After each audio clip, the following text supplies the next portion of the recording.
All right, here we are on a Thursday night, and I'm just fiddling around with a bit of orange peel. I just made, trying to make it look pretty for a go. Oh, this is actually working. Didn't know if this would work. Ah, it's actually working. Homogeneous.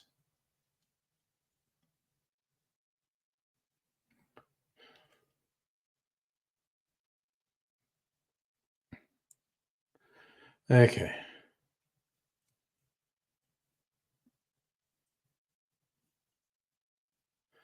That's if anyone's actually watching yet. Not very scintillating, me little like crafts. Just doing some peel carving.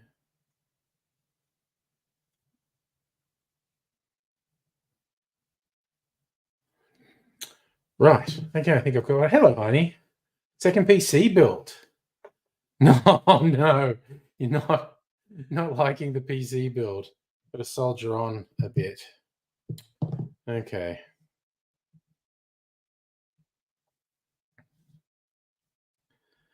Now, for this garnish, I get to have 3 cherries. Anyway, nice to see you, honey. And anyone else who's watching, hello. I'm going to start, I think, Loogie, hello. PC building issues. Try turning off. I'm not sure he's got to the stage where he can even turn it on yet. Sure. Heidi can tell us that going to make the first cocktail.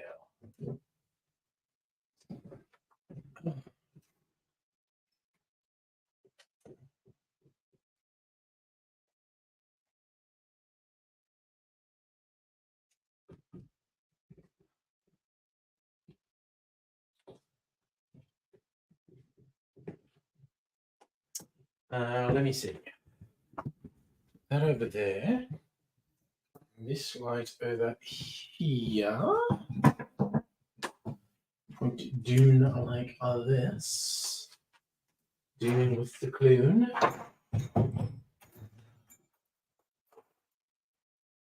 Okay. And the GoPro. Get the GoPro going. Being hello, by the way. Being here, Jonathan. Okay. Don't know. Right, so to get the particular glass I want to use, which is this one. Okay, got to my glassware.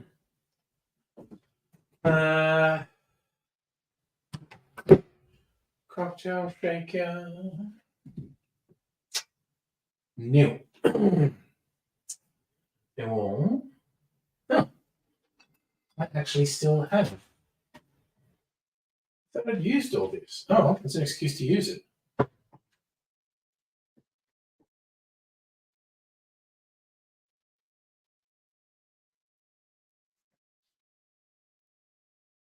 Okay.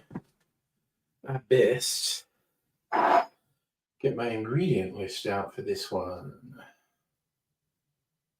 Trello.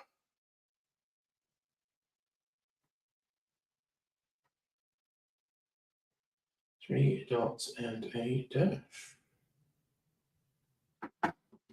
White rum, blended aged rum. Well, let's see if we can go back. Eldorado 15, just because I got it.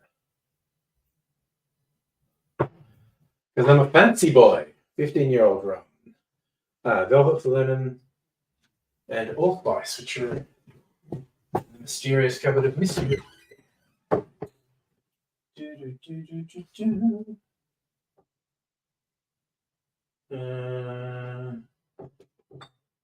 This is allspice dram.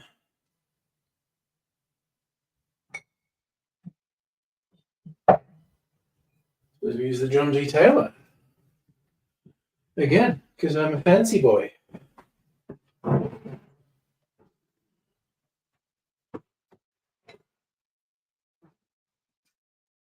Orange butter. Oh, I am going to do the tiki bitters as well, just because I can.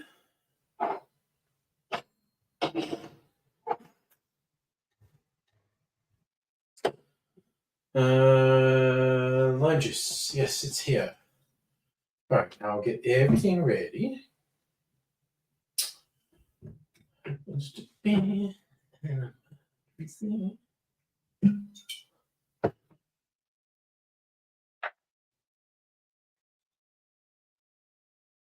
Allspice. Learn them from a bit of coal. PJ rum. That was a nice pop. All right. I have all my bits and bobs ready. Now, put ice in this glass.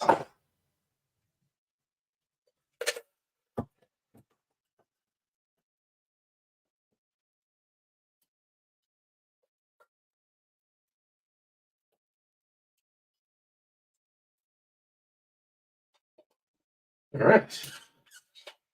Seal this up. This up. 1.5 ounces of this. Let's get the first swigs ready. And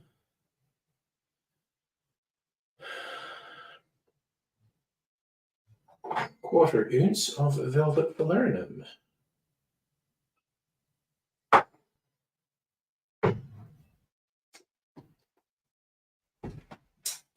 All right. So Loogie and Heine still having PC build conversations. Good stuff. I'm going to go and make this video and sit down and see what's what.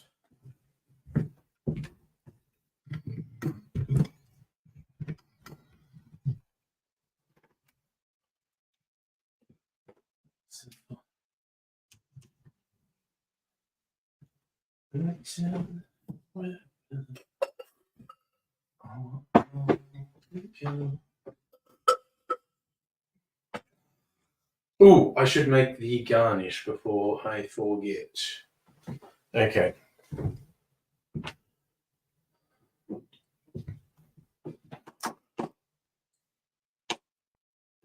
Actually, have to get 3 cherries on the skewer. All right. See how this goes. Yep. 1.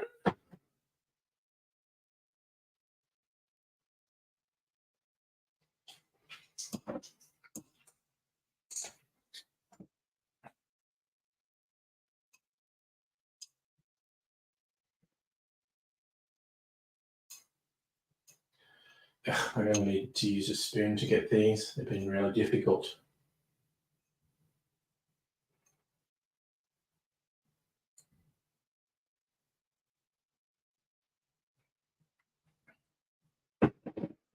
Two.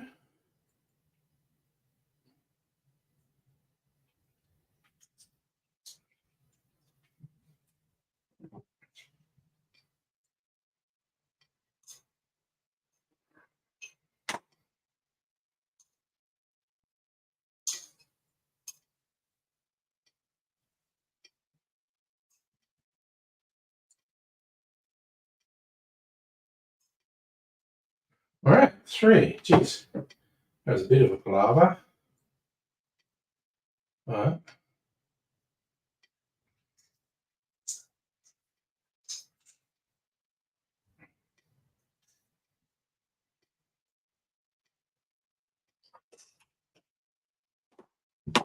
And a bit of orange peel to be the dash.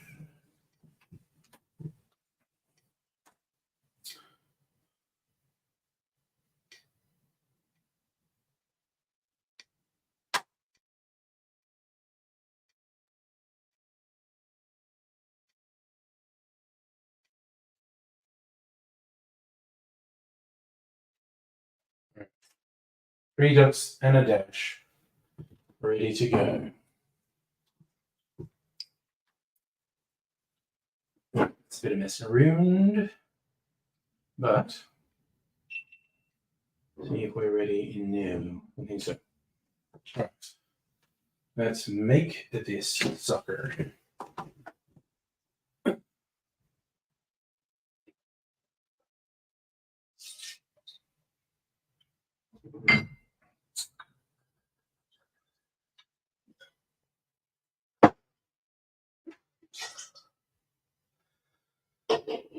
Quarter ounce velvet fillet.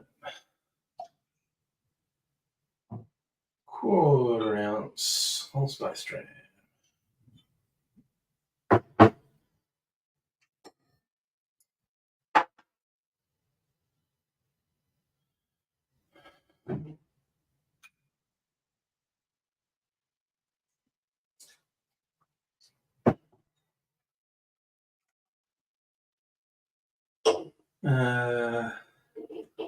Half an ounce of lime juice.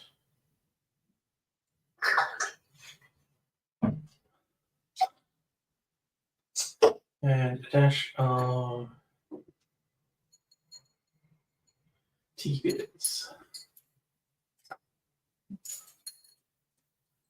Okay. That's all les éléments. Let us go then, you and I.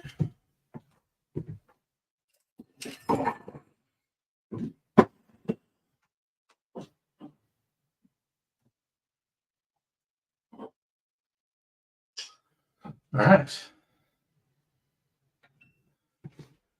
And we'll shake our little booties down to the ground.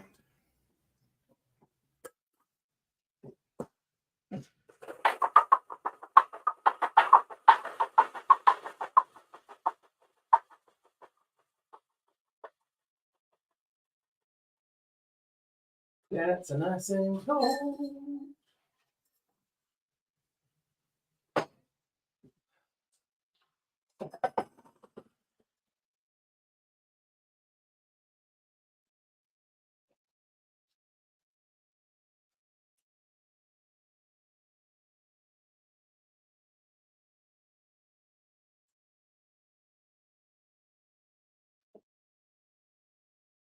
All right.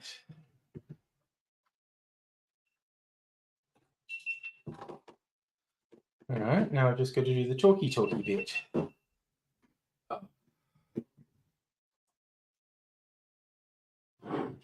right, take a picture while I think of it. Put these stoppers back on. Just around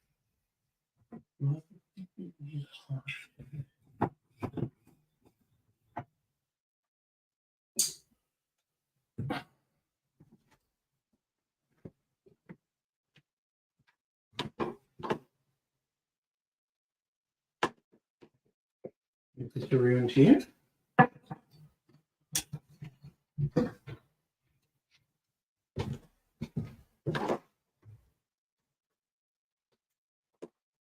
Okay, we got this happening.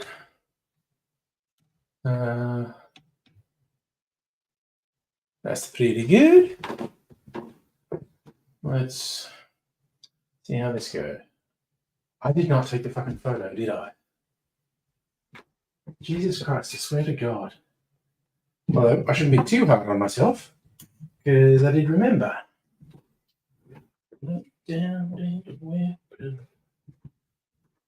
I've got a Midnight Oil song stuck in my head. Yeah, the worst things.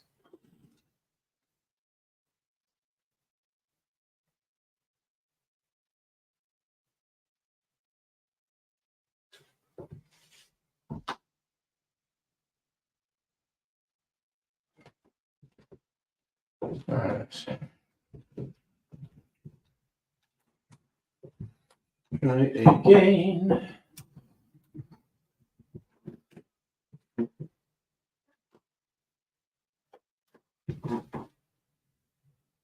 A few drops in a miss. Man, it smells good. Rum and fruit cocktails always smell so good. Okay.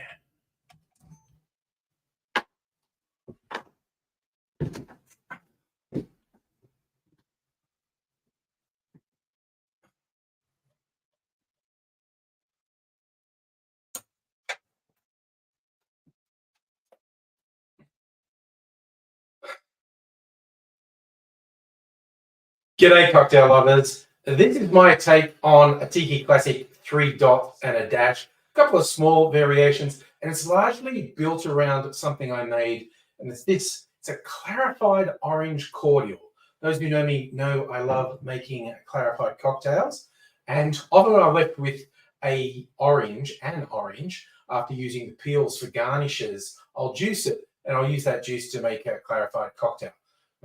Shock horror, I don't always make videos out of these. I just make them for my own enjoyment.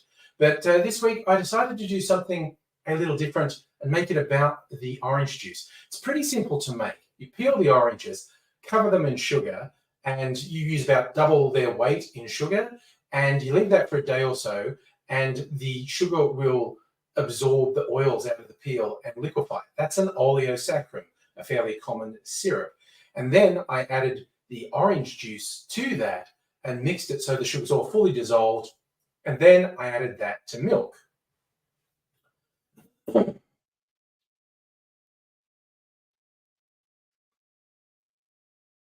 I used the classic milk clarification ratios of 4 parts of the drink to 1 part milk. And then you leave that set for anywhere from a few minutes to a few hours until you get some separation happening, and then pour it through a coffee filter, and you get a clarified, non-alcoholic orange cordial. It's really tasty, and because it's got the oils, not just the juices, it's got a little extra oranginess to it, and it's got a real zing. I really like it. And so I went looking for a cocktail that called for both orange juice and sugar. And I thought, I'm going to make that, but put my cordial in. And after going through a few possibilities, I settled on a 3 dots and a dash. Also, fun thing with the garnish. It's normally 3 cherries and an elongated piece of pineapple. I didn't have any pineapple handy, so I'm just using an orange peel for the dash part of it. But I haven't tasted it yet, so let's do that.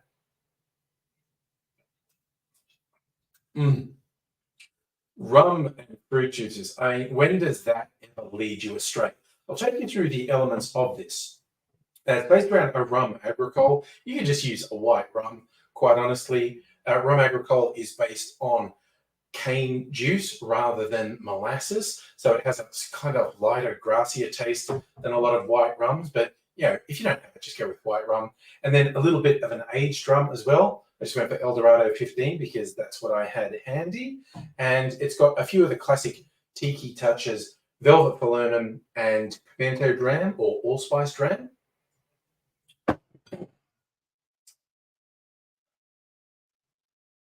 And it has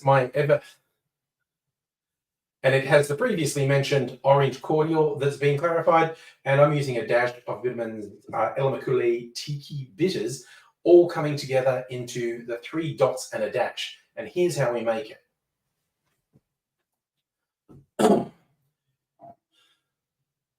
In a shaker, put 1.5 ounces or 45 mils of the rum agricole. Then we put 1/2 ounce or 15 mils of the aged rum. Then 1/4 ounce, around 7.5 mils of velvet falernum. Then 1/4 ounce or 7.5 mils of allspice dram. Then I added 1 ounce of my clarified orange cordial and 1/2 ounce, 15 mils of lime juice. Final touch, just 1 dash of the tiki bitters.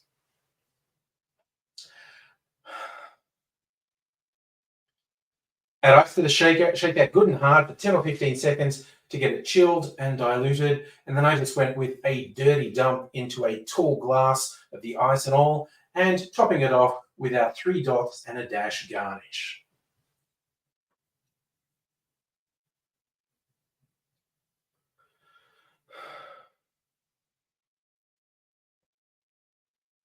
I'm on like this is kind of over the top garnish, 3 cherries, but in terms of tropical drinks, it's a bit subdued. Like there's no mint, no pineapple fronds, any of those things. Although I wouldn't hold it against you if you did.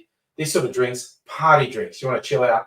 Now, as I make this, it's very late summer, but by the time you see it, if you're in my part of the world, it's going to be well into autumn, or it's going to get warm. So if you're in the part of the world where it's warming up, it's spring or early summer, try this. You can look up the original recipe, uses orange juice and sugar rather than my clarified orange cordial. Although I do recommend you try it. It's also great for mocktails. If someone wants something really different with a non-alcoholic drink, I really recommend you experiment with milk clarification because you can get some really interesting flavors. Your mocktails don't have to be boring. This sure isn't boring. Like I said, rum and fruit juice. There's a reason these drinks are so popular. I'm going to take it easy. Unfortunately, I don't have a pool to lie by, but trust me, I'll be enjoying myself. I hope you're enjoying yourself wherever you are. Hope to see you again sometime soon. Until I do see you again, I will say cheers.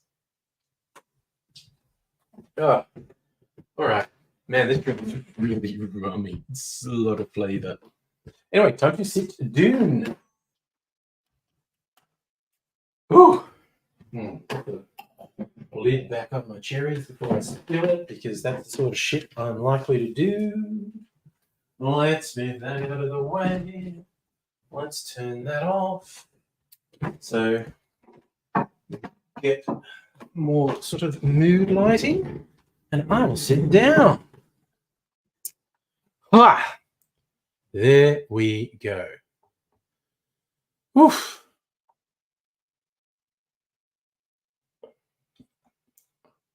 Oh, we're talking about Discord. I should open the Discord. What are we doing in Discord? Ah. Wait, what the fuck was that? Okay. Ah, my son, he's putting his PC build on the Discord.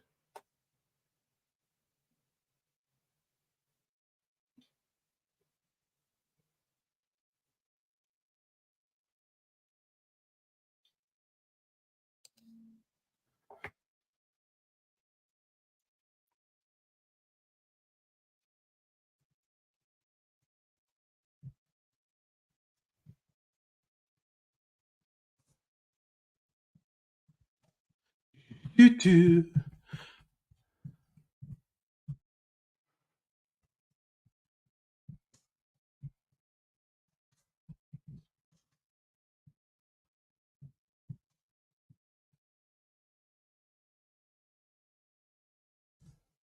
That was fun.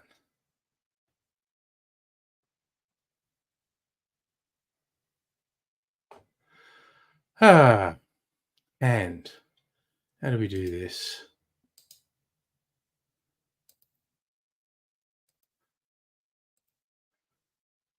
And hi, Strictly Sega, by the way. In case it wasn't already up there, there's the Discord thing. I've been keeping track of what was happening in the chat.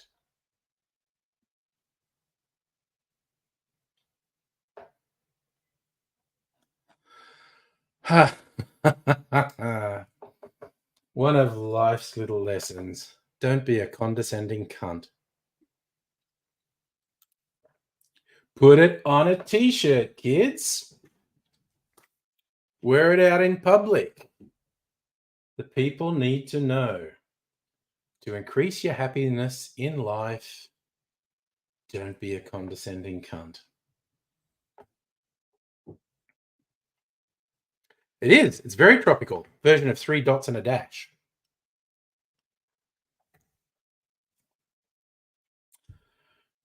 Which, as I was saying, as I made that solely because I made this clarified orange cordial, and I wanted to use it in a cocktail. So I defined a cocktail that had both orange juice and sugar in it. And I went with that one. Look, honestly, I don't hold that against you. That's a pretty good rule. I literally saw someone with a shirt. someone had a shirt that said, holy shit, what the fuck am I doing wearing this shirt in front of your kids? What sort of a cunt am I? It's look, rum and fruit juice, man. Oh, and also the little touches, the velvet falernum and the allspice dram is really coming through in this. This is so yummy. Fucking yum, man. Ah.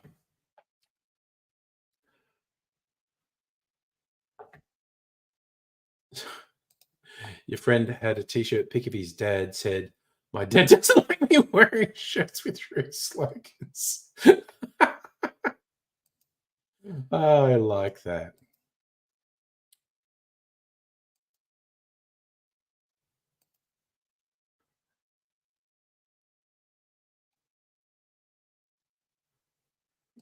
Nice. Okay, now I recognize. I'll try and remember your username, Loogie, on Discord. Oh man, I could have gone on a whole rant on the Discord about don't fucking armchair diagnose people. That is like shit beyond words to do, and you're almost definitely wrong because who the fuck are you? Um, it's unhealthy and counterproductive and shitty, and it's always the wrong thing to do. Never do it. But I limited myself to don't be a smug cunt.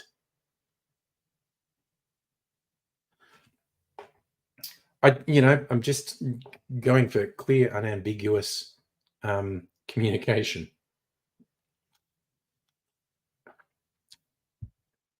Actually, I used a bigger word. I said condescending.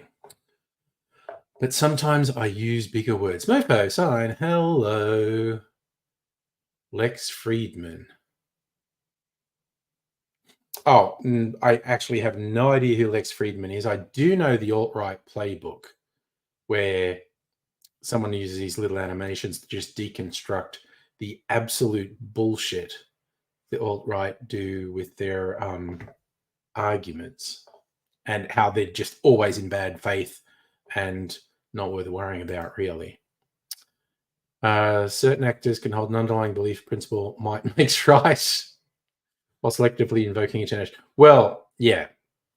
I mean, honestly, I think most people are guilty of internal contradictions, self-contradiction. Well, yeah, no, self-contradiction is what I meant to say.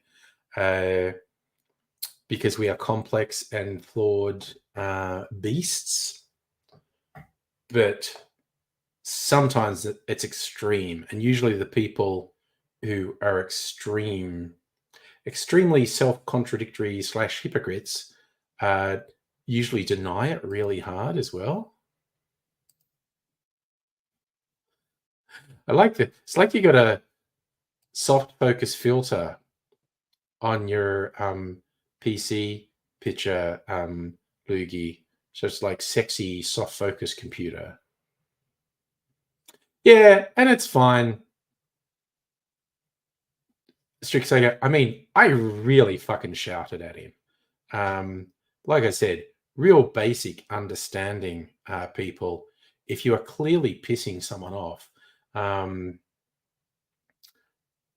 yeah, no, but that's what I'm saying. Just in broad general terms, professionals won't armchair diagnose someone who hasn't actually consulted with them.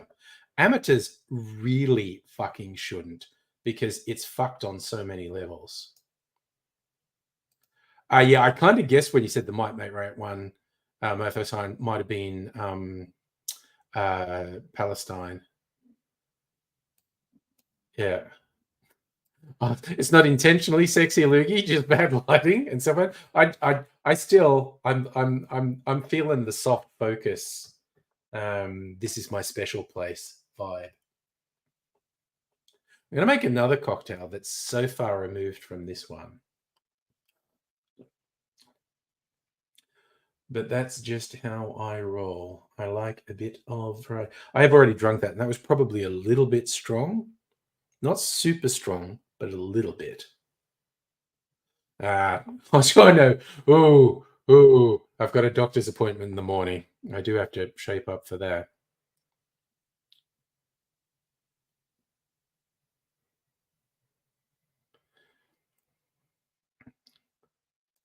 Yeah, I mean, yeah, one, as I say, even when it's true and it's someone who's with you, you got to be a little bit careful. But um, actual armchair diagnosing is just indefensible. It's just fucked and stupid.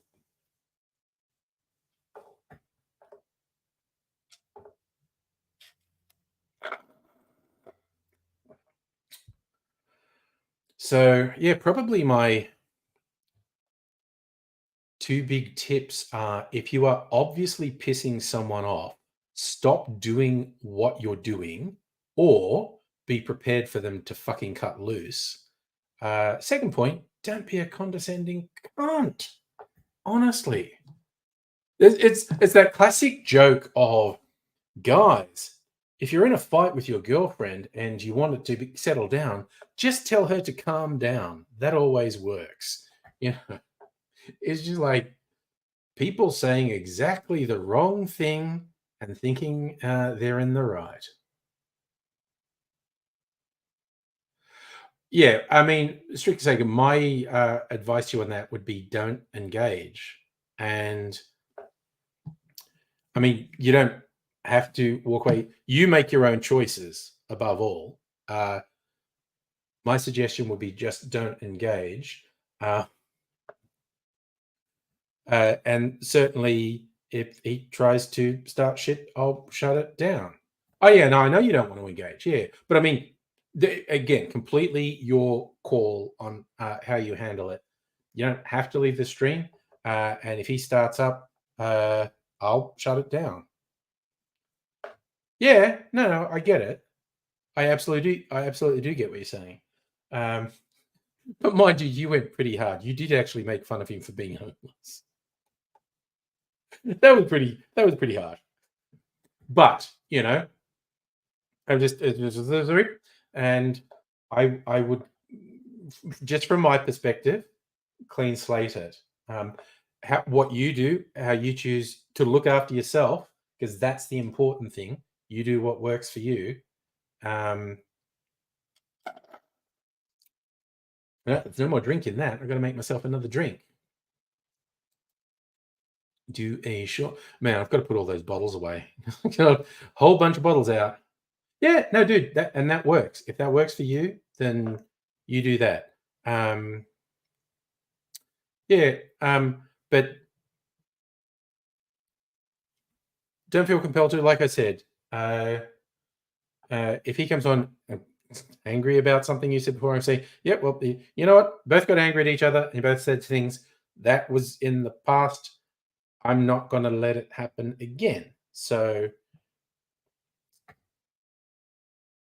yeah, I know. I know, dude. This is not a judgment thing. This is just um, you do what works for you. But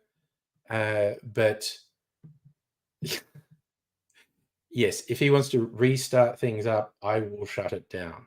It's that simple. Yeah. So,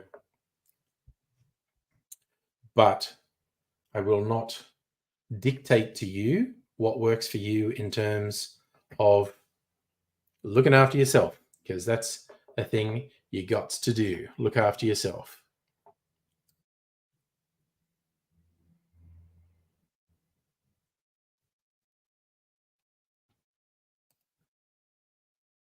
Oh yeah, it's okay. Yeah, harmony. We're doing harmony now. Yeah. Well, let's change topic. I'm going to go and make. I think this is going to be kind of good, but it's the ingredients are also kind of challenging. So it's one of those ones where I look at it and go, yeah, I'm going to make that and see what that's like. Oh, nice. 10,000 steps a day. Hell yeah. Good work. I had a walk. Probably did a couple thousand. Nowhere near 10,000 though. But good on you. All right. This one has heated whiskey and port. So it's like an after-dinner digestive. This is a jazzier version of having a glass of port after dinner. And I like the sound of it. But, you know, I'm not guaranteed to like it, but we'll see. We will see how it goes.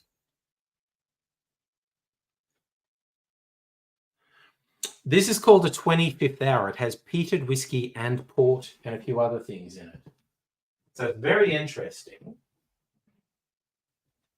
Never had it. I think I'll get some of my cask port, actually. I'll put a few things away. It's just going to be a short video, so go there. All right, you two go back in the mysterious cupboard of mystery.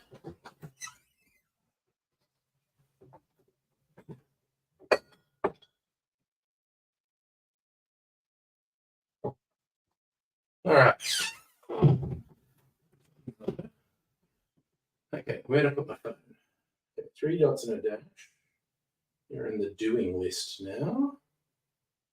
Go right back up here to the 25th hour. Amaro. Okay. I think I'll do Amaro Montenegro. Oh, I got a tiny bit of my. Oh, they're not going to use all that. Almost finished the Amaro Montenegro. Port. How much port? 3/4 of an ounce. Okay. Want to avoid getting bits of char in my. Wait. Why don't I do this one? 3/4 of an ounce. Get some port out of my port barrel here. I'm gonna fine strain it. This is not gonna work. I need an extra pair of hands, which I don't have, so you know what? I'll just be tough. If there are tiny bits of char in my port, so be it. I can take it. Alright, so that's the port ready. You go back over here. We go whiskey, port, Amaro, maraschino. Maraschino. Hiding in the cupboard. Okay, maraschino. Where's my peated whiskey? Talisker 10-year-old. Cause I'm a club motherfucker. I've got a 10-year-old scotch. That was on huge special. What are we getting? 1 1/4 ounces.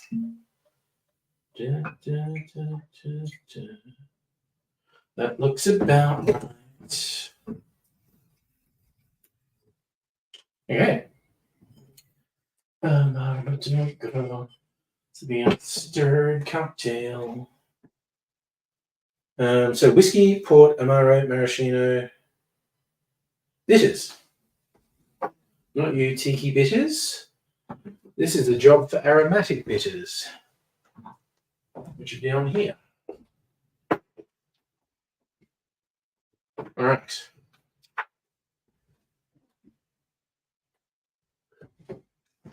Oh, last little remnant of that rum drink. It's very yummy.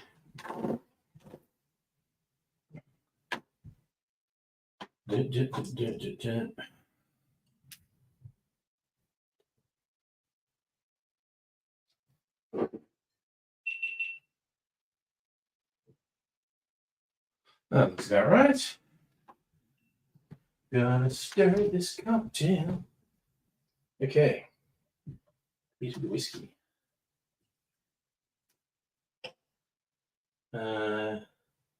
Port.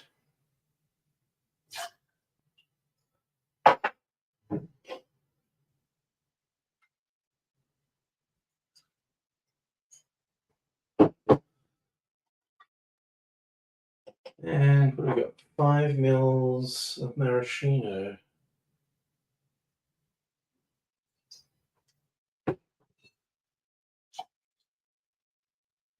2 dashes of bitters.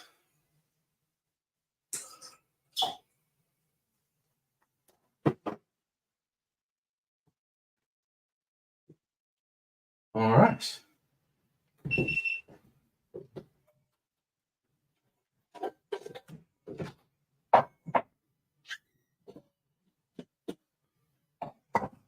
Adding ice to the pan.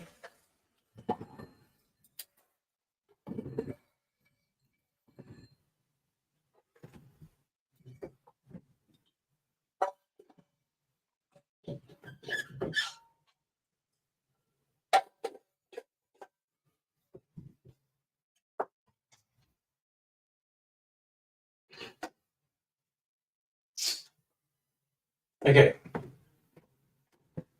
Let's do this. And we'll stir this.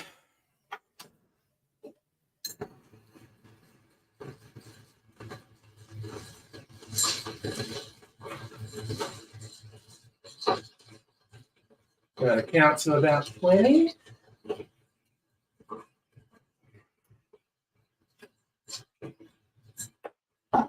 Oops, lost a bit of ice. Ooh, I'm liking how that tastes. Nora.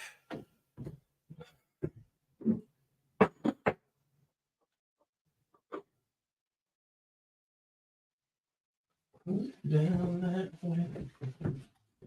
All right, let's strain this in.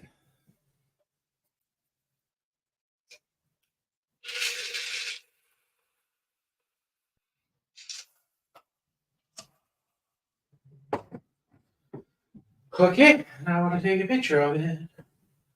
Turn the GoPro off.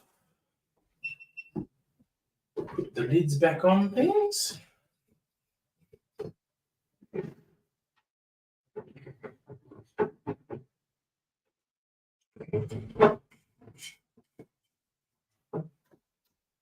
Okay. We're going to switch this off. Okay, you're done for now, little GoPro.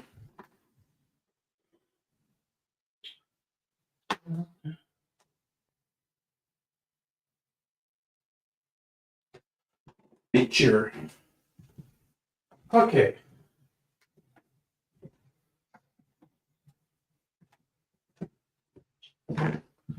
Move it.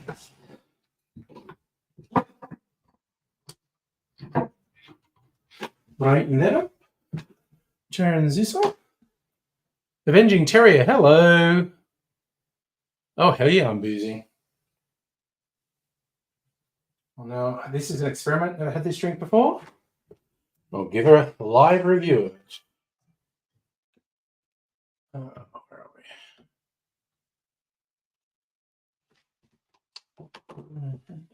we?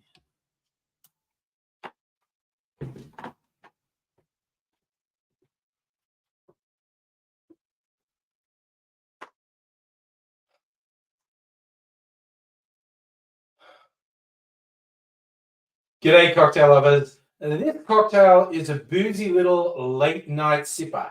Not your granddad's after dinner port, but inspired by that sort of thing. It's called 25th Hour, and I'm going to give it a taste.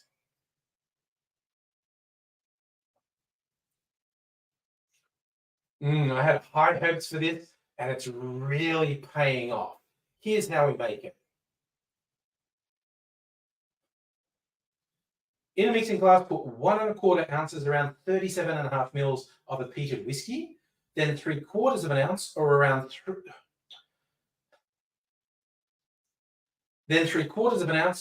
22.5 mils of port, 1/2 ounce or 15 mils of Amaro Montenegro, just around a bar spoon or 5 mils of maraschino liqueur, and round it out with 2 dashes of aromatic bitters. Add ice to the glass, stir that for 20 to 25 seconds to chill and dilute the drink, and I'm straining that into a chilled Nick and Nora glass. I didn't have a traditional port drinking glass. I think it looks good in here and it tastes good. This would be a great way to round out a night, the 25th hour. Cheers. And it is pretty gosh darn tasty. And I'm going to sit down now. let's go to all right, that, switch that off.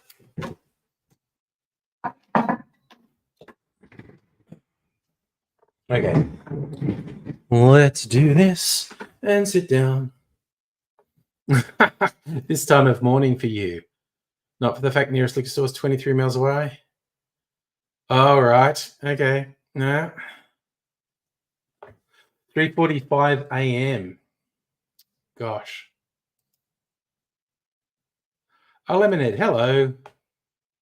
Hello, hello. Let the insomniacs arrive. All right, I'm going to put my garnish in here now. In fact, I'm going to spritz some... Oh, motherfucker. I'm going to spritz some motherfucker. I'm going to spritz some orange oil over it. Because I think that'll be nice. And look at poor me with 3 cherries. However will I cope? Insomnia is a young man's game. I do okay. As regulars will know, I have a CPAP machine, so I maintain some sort of breathing during the night.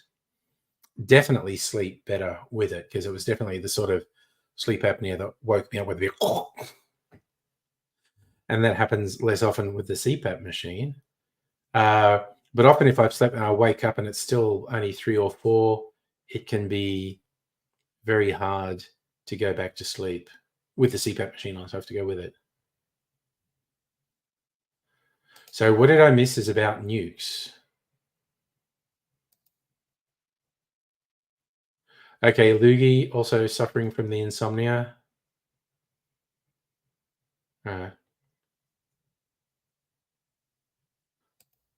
What's the opposite of harmony? Chaos? Disharmony?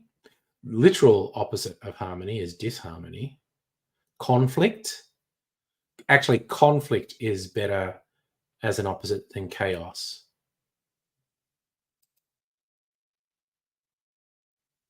Have I seen Hall Pass? Oh, okay. I'm aware of the movie. I've never sat through it though, so I don't know. Sleep apnea. Haven't you seen me actually bring it on the stream? Like particularly tomorrow night, party night. I'll bring it in here because I sleep in here on party night. I'll put it on in the stream tomorrow night. This whole thing you'll put over your head and have a hose under your nose, and connects to a little thing that is an air pump basically. So it's pumping air up your nose, so it stops your tongue and soft palate from collapsing and blocking your airway because it's actually pumping air down there. Oh, you have? Okay, so I thought you would have seen me wear it. Yeah, but it's just like, well, I can't. Here's the thing: I can't really talk when it's switched on because it's pushing air down my throat, and so if I try and talk, it makes the sound like a fish tank filter. It's just like I can't really talk. I mean, I can. I sound ridiculous. I might do that tomorrow night. Show you what I was like to talk because it's pushing air down my throat, and of course, to talk you want to push air out, and so it sounds silly.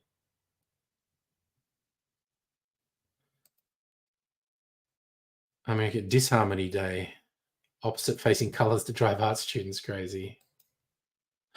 Sounds like fun. All right. If I remember, bring it out. I'll actually try and talk with it running tomorrow night. It's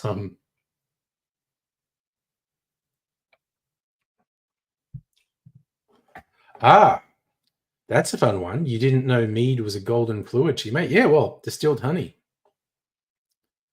Yes, really nicely made mead is very golden. Strictly say you're turning 45 on Saturday, going to the pub where they make good cocktails. Nice. Treat yourself. Having a cheat day. You should on your birthday, honestly. Because you know what's One of the best things you can do for your health is to feel happy. Do something good for yourself. So that's a good thing. Man, okay, this is not going to be my favorite ever drink.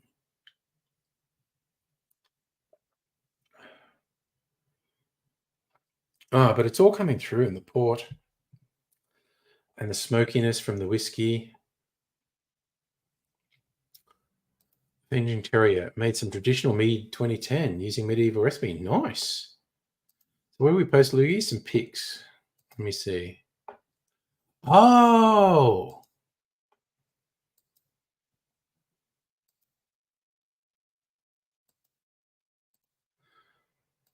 Loogie's got mead happening right now. Look at that. Got the mead happening right now. Nice. I have a little bit, I think I've still got some of it left. Some mead Mrs. Angry made, and I mean like 20 years ago. She was in this winemaking thing about 20 years ago.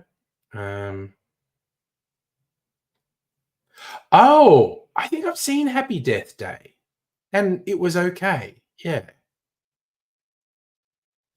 That was the Keep Repeating the Day, was it?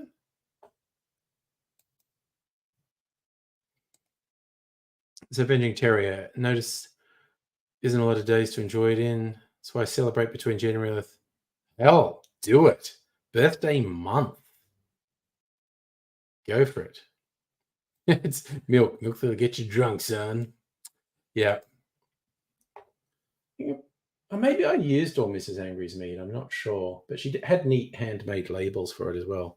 I've got a fennel wine that she made in there. Yeah, okay, I have seen it. Yeah, Groundhog Day mixed with Halloween. Yes, yes. So, actually, that's a fun one. Avenging Terrier. Groundhog Day is the one I always think of if you talk about the day repeating. I wonder if there are older movies that did that. Oh, that's actually a classic, Avenging Terrier. Whiskey to hot milk, or even actually to hot water or tea, a hot toddy. But whiskey goes really well in hot drinks, actually. I found one. I haven't made it for a little while. I've kind of forgotten the name of it, which is weird. But winter comes, Mrs. Angry's probably going to go, "What's that hot whiskey drink?" And I have to look it up again. But yeah, hot drinks with peated whiskey, yum, because the smoker was. Oh yes, although yeah, Palm Springs is relatively recent. That's a good movie. I quite liked Palm Springs. I think that's on Netflix, isn't it?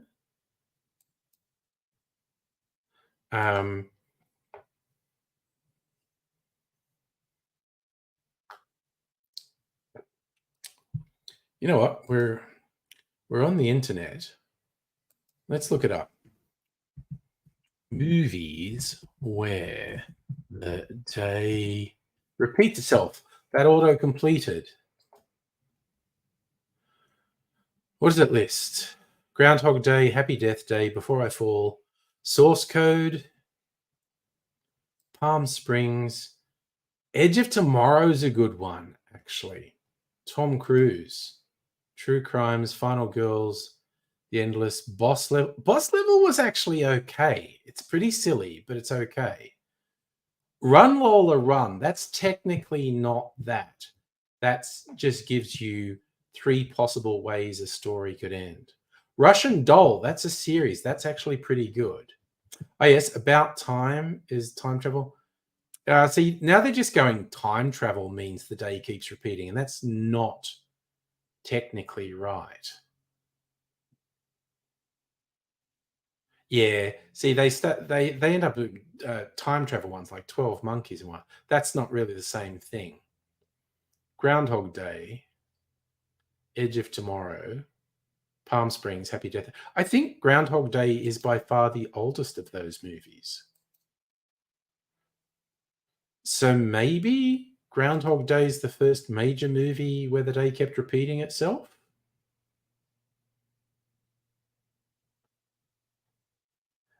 Yes, the lead in Source Code, Hottie. A movie called Mr. Nobody. Or was it just called Nobody? With Bob Odenkirk? Or is it another film? Triangle. You think it was an Australian movie about a woman stuck on a ship? Yeah, maybe. Saw another movie with Jake Gyllenhaal the other day, directed by the guy who did Equalizer, called Guilty. Okay.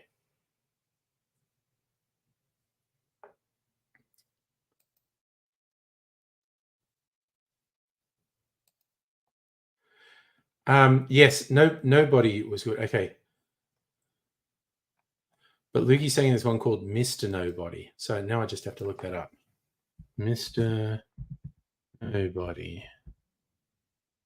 Yes, a film. 118-year-old man who's the last mortal on Earth after the human race has achieved quasi-immortality. Jared Leto's in it. And Rhys Ifans.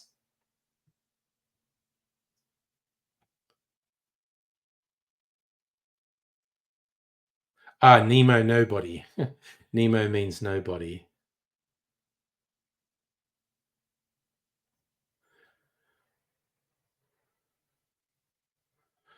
It's a Belgian film from 2010. There you go. Yes.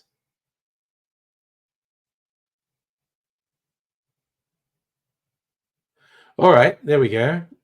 Mr. Nobody's been added.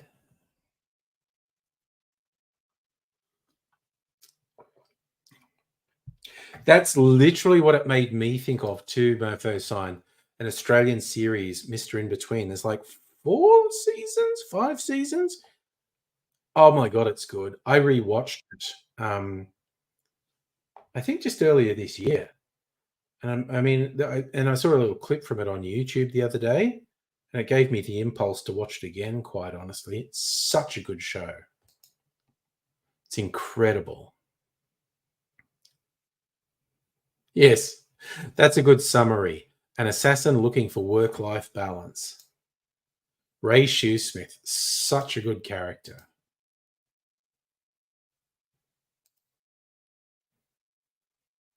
Oh. So, Musical Aviator, your picture, are you rehearsing for something again? That looks like a rehearsal.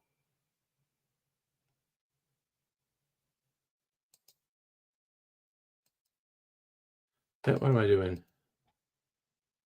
Come on, computer, work with me, not against me.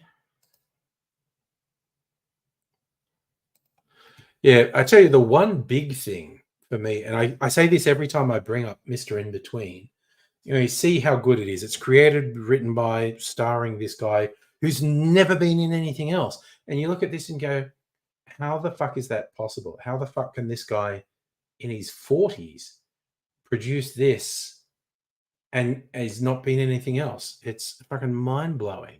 Hey, Pat, how you doing?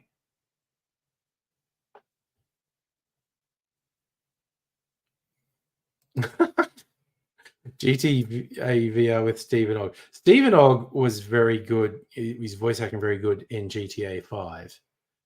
I'm assuming that's on YouTube, Avenging Terror. My first sign, VTubers.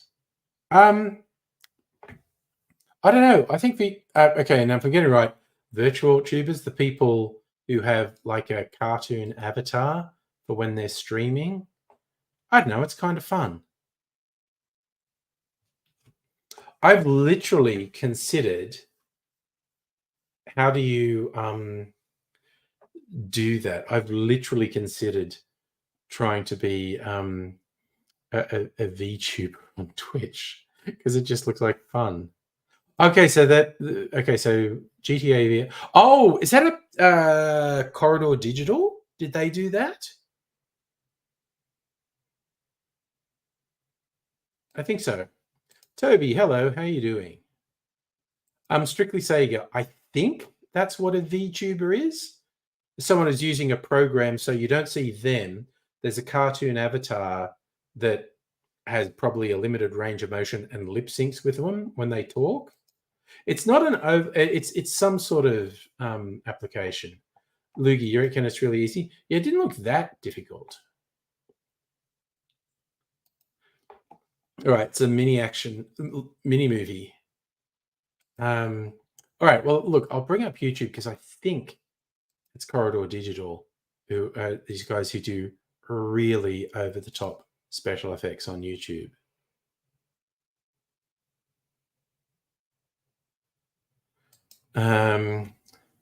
GTA VR with Stephen Ogg.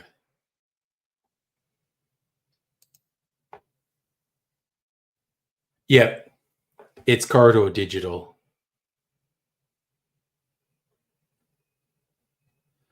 They do amazing stuff. The digital VR digital effects they do is incredible. Did I do a sock puppet? I mean, I have done puppets, definitely. There's a stream program, track your webcam, links to OBS. Okay. Oh, yes, you have to use OBS. Yeah, okay. I don't use OBS. Oh my God. That was beautiful. That lawyer, like one of his grandkids, had put a cat avatar on the video chat. Go, I'm not a cat. Yes, I have seen it, Avenging Terrier, and I agree, it's very funny. Yes, Corridor, they've been doing special effects. They're like self-taught special effects guys, and they do just phenomenally high-end digital effects. Plus, the videos are usually entertaining as well, usually funny.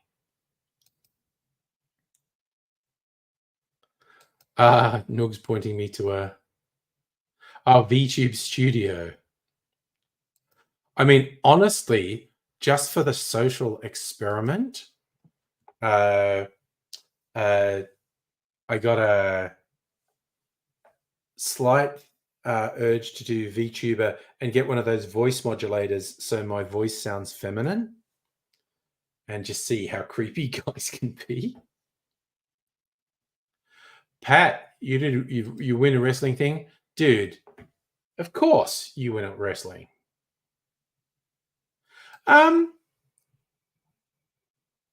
Good call. I need to rate this drink. Oh, look, honestly, 8 out of 10 would make it again. I probably won't make that again, but I don't regret making it. So it's a 7.5. It's pretty good, but it doesn't really grab me.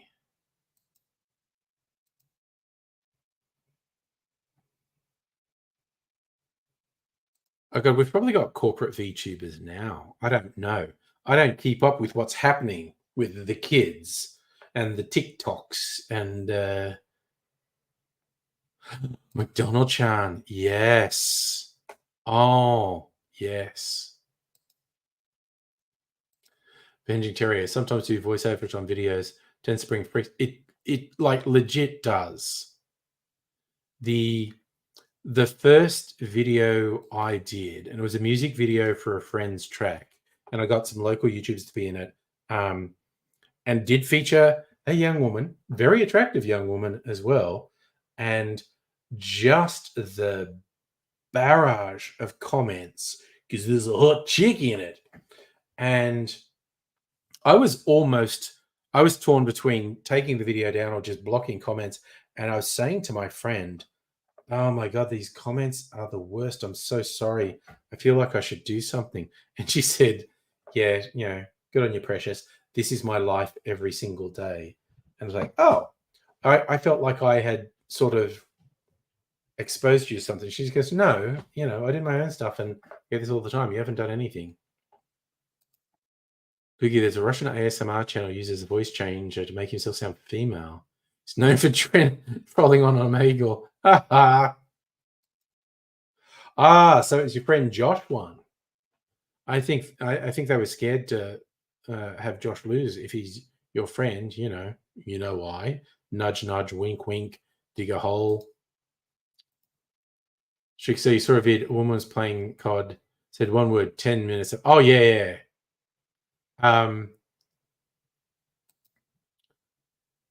Yeah, it gets ridiculous, and it's been shown again and again that it's like loser guys who get really aggressive. Oof, like walking past construction sites. Yeah. Well, yeah, you can get used to it, but it's not a thing that you should have to go through. Some bullshit. And this is our world. Oh, wow. Being a downer again. That's me, Mr. Downer.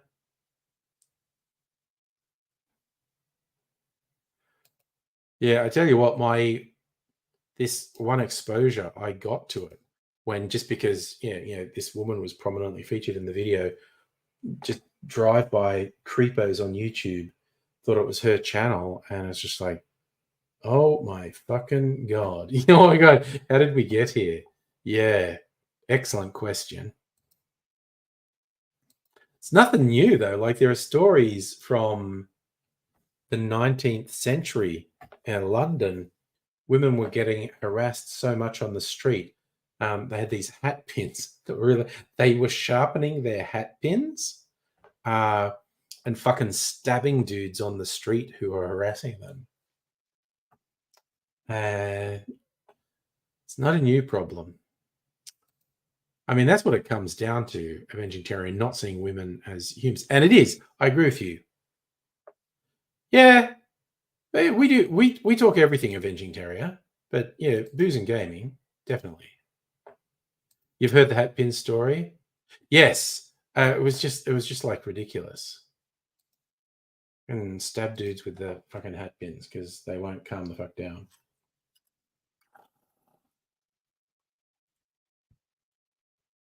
Yeah, I mean, it's hard to see the flaw in thinking you're getting a vulnerable woman and you get fucking stabbed with a hat pin. Oh, you've seen humans. Humans always find some way to hate on and harass other humans. Serious British repression. Yeah, I think so. Show me your ankles. Stab. The first mutant to become second gender would escape the problem.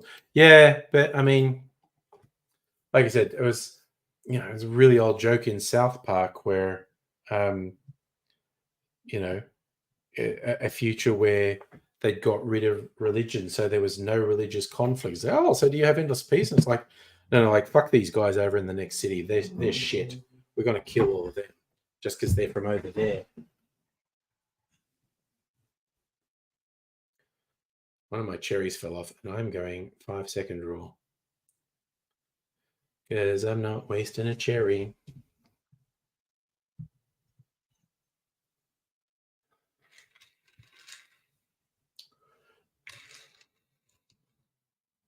My hands are all sticky. I think I need to go and wash them. So humans are debased. I go everything. Yeah. All right. I literally just have to quickly wash my hands because they're quite sticky. Fortunately, bathroom's just out here, so I'll only be 10 seconds. Well, 30 seconds. Nice.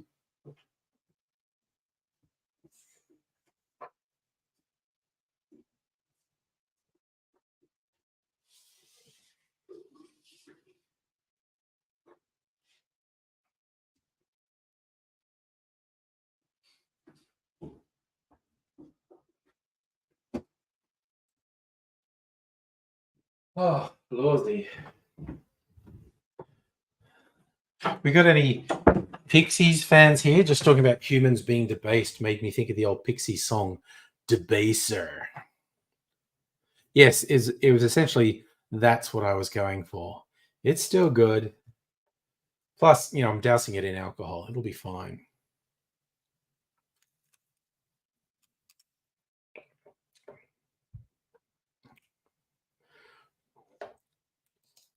And you're right, vegetarian. There's no denying that some women feel there's a positive reinforcement from it. Humans, we're weird. Oh God, I remember like way back when I was at uni in Bathurst, the car races. The race that went by various names, the James Hardy, the Hardy Freighter, whatever, went by a bunch of different names over the years. The V8 supercars and fucking knuckle dragging. No, I'm not going to turn it off, but your call, what you do. Anyway, so these knuckle dragging fuckwits would invade the town. It was fucking awful. You get all this press about the motorcycle races at Easter. The bikies didn't harass people in town. The bogan car fuckwits did. And I remember walking with a female friend, and these bogans just leaned out their window and said something really smart, like, like I literally didn't hear a single word. I just heard, and I was like, okay, sure, you morons. And then I was walking by myself at one point, and these car of bogans leaned out the window and went,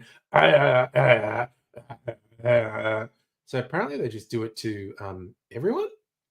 I mean, admittedly, I was looking very much like a uni student, and something bogans might find weird, with the short, spiky hair and whatnot.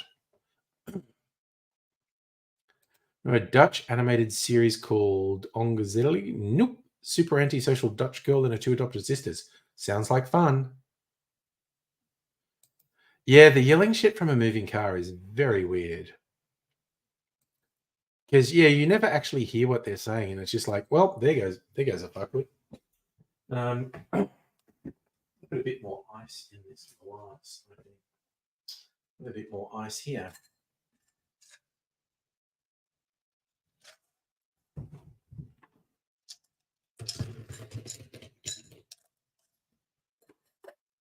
All right. Oops. Forgot my phone. Okay, so I've made the 25th hour. So remove your little card from to do to doing, because I am doing it. Okay.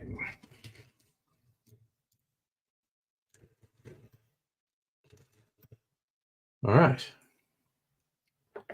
Another icy drink.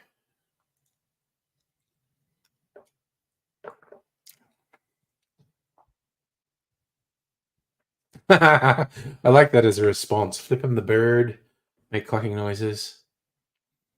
They're just assholes. And there's no sense to it. It's ridiculous behavior, but well, humans, or I actually agree with you, vegetarian primates. Just they're primates. It's just like ugh. It's kind of like, hey, look, I'll lighten the mood. I'll look at news headlines and see what's happening, because nothing bad or depressing ever happens in the news. Oh God, fucking religious schools and discrimination. Andy Lee launches his own dim sim brand. Oh my God. Okay.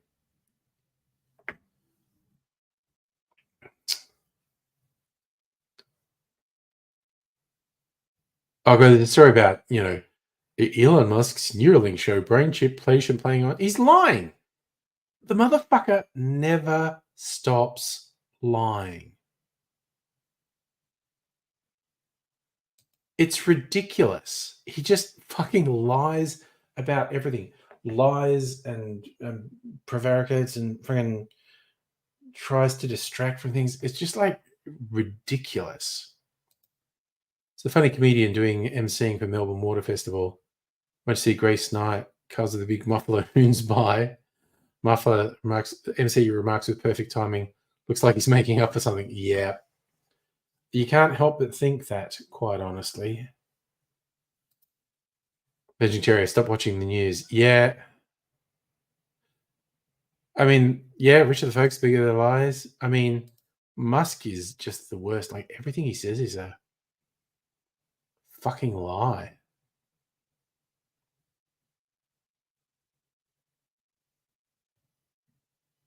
Okay, this sounds very weird.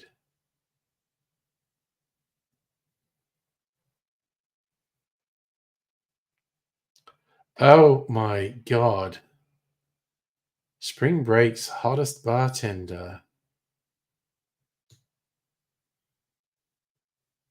Ayana Callas, 26, serves hurricane shots for $30. So that's about triple what a shot usually is in the US. They take a shot from a glass held in Ms. Callas's mouth before getting a pitcher of water poured on their head and a slap to the face. Holy shit, she's got fucking abs.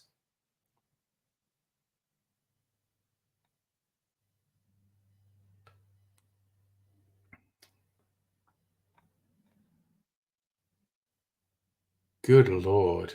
Slap shot, of course, that's a hockey term.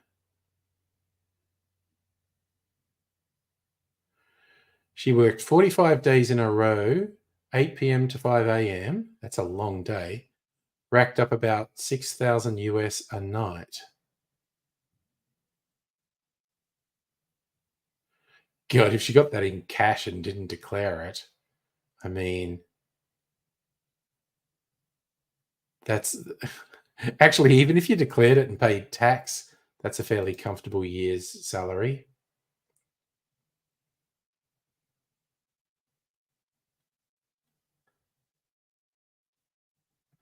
Oh, you think Musk looks like a subway? Well, he's plastic.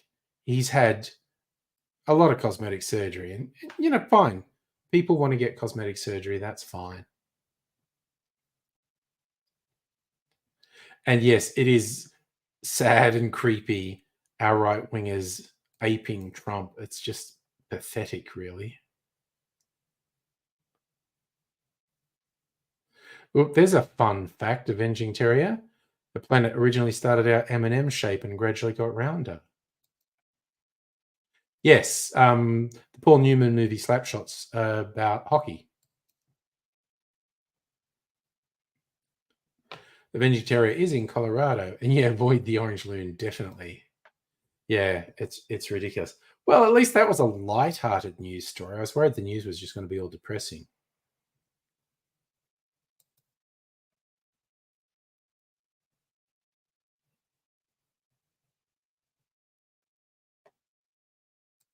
All right, what else?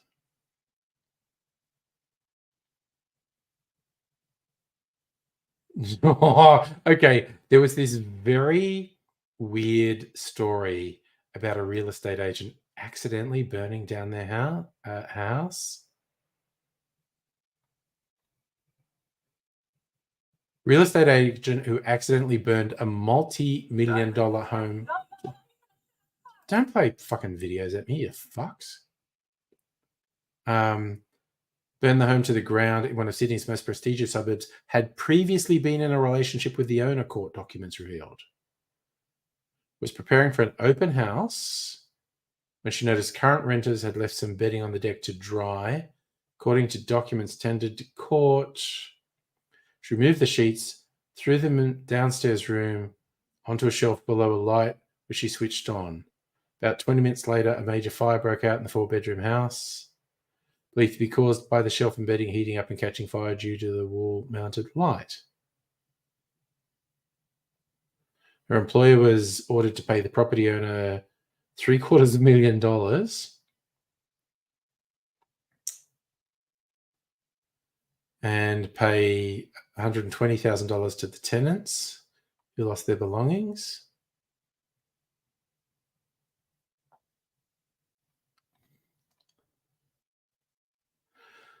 So she's still claiming it was accidental, but she'd been in a relationship with the owner.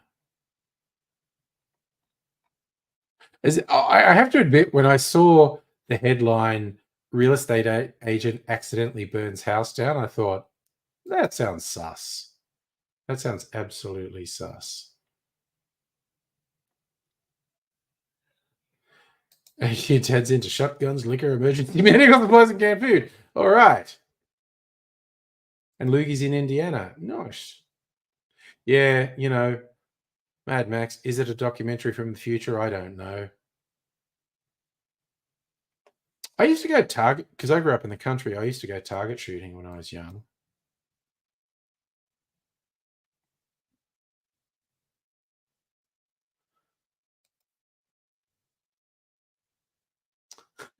Where do you see yourself in 5 years? Careers advisor on how to answer annoying job interview questions.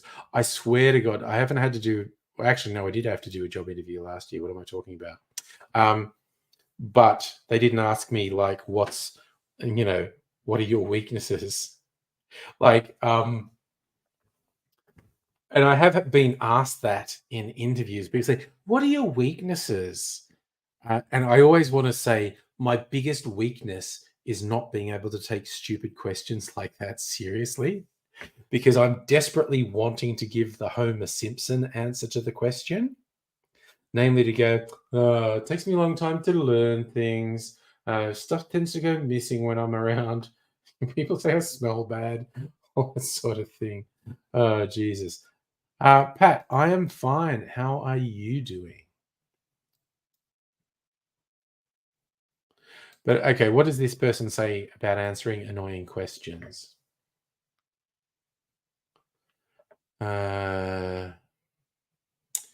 Keep the answer vague. Don't get specific or rigid. They're not asking where you're going to be in 5 years because I'm going to check on you. They go, what are you excited about? What are you working towards? Do you have goals? Don't say I don't know, or don't say I'm just going to go with the flow. And don't say ideally I'll be the fuck away from here.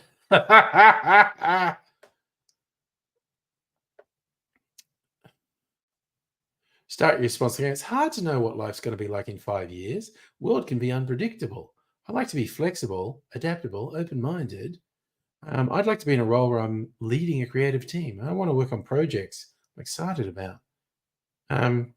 Honestly, yeah, but some answers from comments.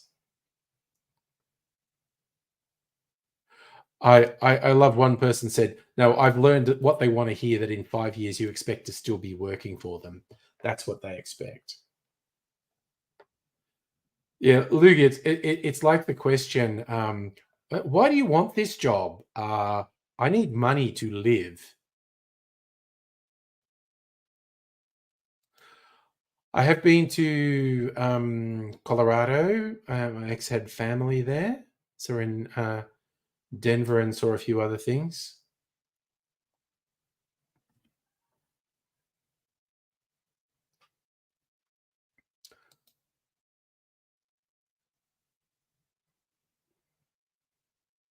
She says, sorry, that where are you going to be in 5 years? She said, you can even have fun with it going, wow, I don't even know what I'm having for dinner. Just kidding. Right now. Yeah. Okay. Actually, not a lot of those things. Advice is terrible. That one's not terrible.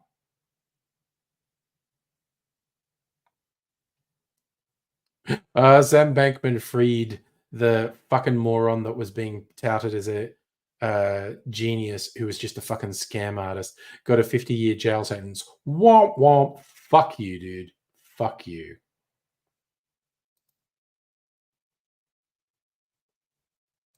Burbs can handle touchscreens. Neat.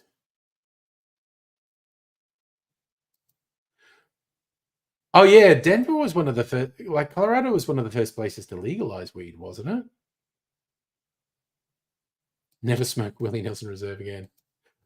Look, honestly, probably if I were to visit the US again, go to states where weed's legal and get. I don't smoke. Get edibles.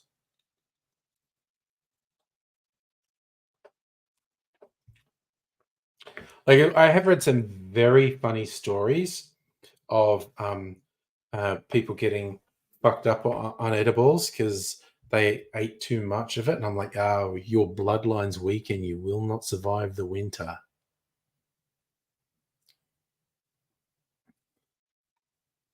So who are we saying deserves hard time?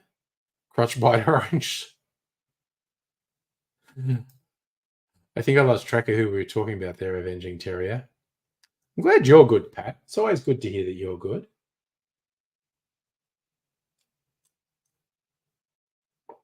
Oh, wow. THC infused Mountain Dew. Hmm. Someone was saying there was a bunch of scientists trying to see if birds can handle calling each other via bird Facebook. Neat. They like socializing over video calls. Sorry, was this? And you saw Burb using YouTube raging every time an ad break pops up. Oh my god, that's so funny. Pat, I'm doing pretty good, mate, and I always appreciate you asking. Oh yes, of course. They work out they if they touch the screen with their tongue, it does things. Yeah, it's really funny. I put YouTube on my TV for the first time in ages last night. I was just showing Mrs. Angry some trailers that I'd seen, and when I logged into YouTube on the TV, it's like there were these cat TV things, 24 hours of video for cats. I thought, okay, that's apparently the last time I was on YouTube on the TV. I was putting on cat TV. It's like things like birds flying around to see if it would interest our cats. It's hard for them to click on buttons. So a bird focused app needs to have large buttons, of course. Oh, Strictly Sega, the trailers I was watching, it's the new started off with the new Star Wars series, The Acolyte, that's coming up soon on Disney Plus, which is like Old Republic stuff, which kind of looks like they might have twigged like, oh, you know what works? Dark shit. Um, it'll be interesting. I feel like there was a vibe like, oh, everyone agrees Rogue One and Andor are the best Star Wars ever, so let's do some dark shit. Um, and what else? Because Mrs. Angry's played Fallout. I showed her the Fallout TV series trailer, the Furiosa trailer, and then we went to bed. Oh, a Star Wars game, Outlaws. Honestly, I haven't really played that many of the Star Wars games. I do have fucking what was the one for PlayStation? Jedi something or other. Anyway, Strictly Sega. Uh, I think it depends on your personal taste, which is the suckiest. So I look. I don't think Kenobi was that bad. Um, I think Book of Boba Fett was almost inexplicable. It was very hard to understand what they were trying to do. There was lots of potential and lots of good elements in the Book of Boba Fett, but it was genuinely confusing. Like, what are you trying to do here? What's happening? Um, I was thinking of Jedi Survivor. Yes, I think I've actually got that for the PlayStation. I didn't mind Kenobi at all. I will just go with Book of Boba Fett fucking confused me because, like, what the fuck are you trying to do here? Is he cool or is he not cool? Um, uh, some people didn't like Ahsoka. I liked Ahsoka. The Mandalorian was kind of up and down, broadly good, but some bits less good than other bits. Yeah, but it's like, was he supposed to be a badass or what? And it's like, because he kept making dumb fucking decisions, and it's just like, I was just very confused in what they were trying to do with Book of Boba Fett. So much potential, and I just think they didn't do it. Kung Fu Panda 4. I did watch the video Jack Black did for Hit Me Baby One More Time. Yeah, and like I said, the core of it was actually quite good, but there was just weird shit. Yeah, and you're right. It's going to take over Jabba's empire, but it's like, are you a? That's a crime empire. Are you a badass crime lord, or are you a good guy? It was. I just had trouble making sense of it. Like, what the fuck are you trying to do here?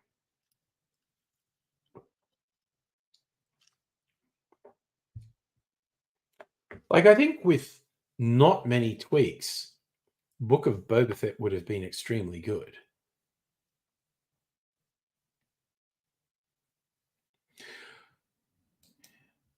It is very interesting fan cuts of various versions. Like someone did a fan cut of the prequels and just turned it into one movie, and a lot of people kind of like it.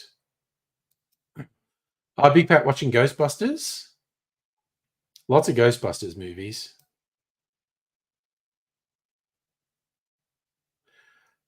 Your partner loves Kung Fu. Oh well, there you go. It's worth it.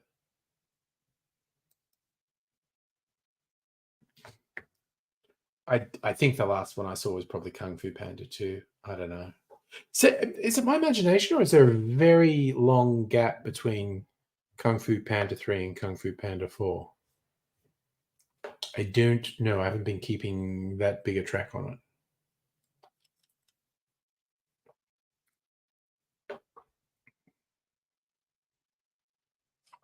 it. Ghostbusters and Kung Fu Panda back to back. Frozen Panda. Yeah. Vintage Jerry loved Ghostbusters first and second. Didn't care for the kids till Egon showed up. Yeah, well, and that's who's in the new one too.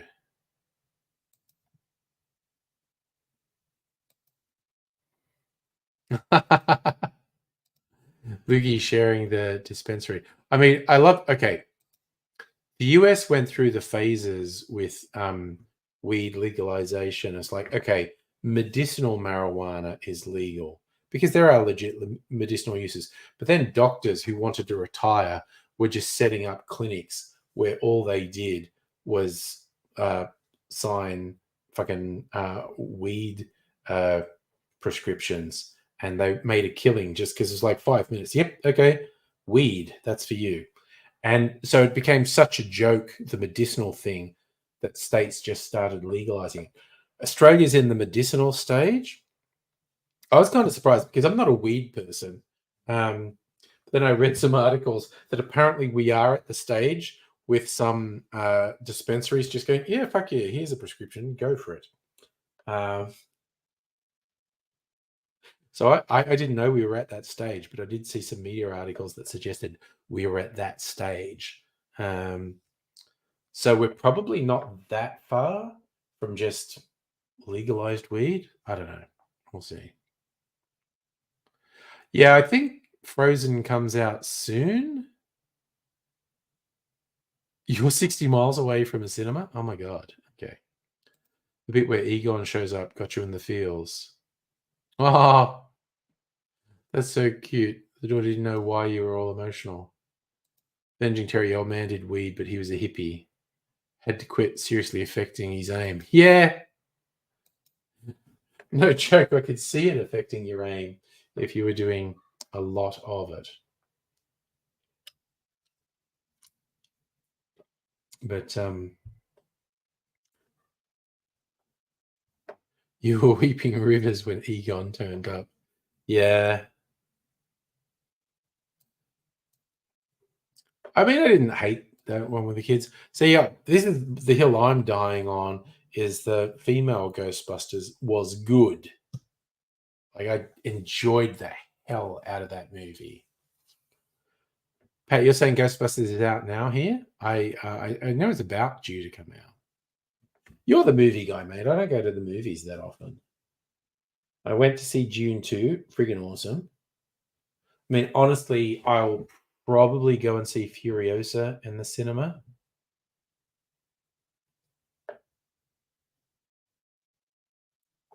Sorry, took me a second to get where you were coming from there, Loogie. Talking about avenging Terrier's dad. Stopped aiming for targets, started aiming for the Cheetos. Yep, the weed'll do that to you. The munchies. Oh, you didn't take tissues. Tissue was soaked. Had to walk out the cinema hiding behind a door friend. Prequel. It tells a story before the movies. It's basically like movie successful, so they do a follow-on story. That's a sequel. But sometimes they go, we want to tell a story that happened before this original movie. That's a prequel.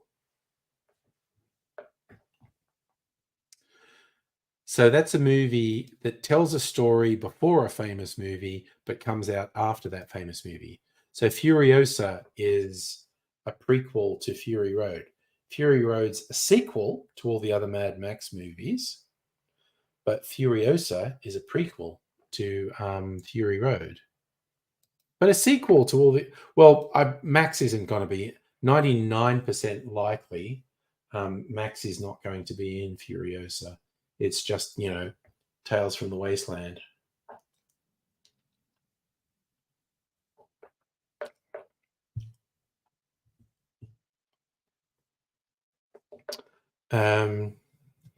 What I'm worried about, I did not really have expectations of Fury Road, and it was fucking amazing and blew me away.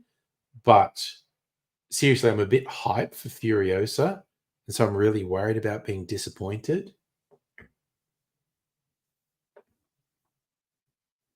Luke, you never watched the classic Mad Max.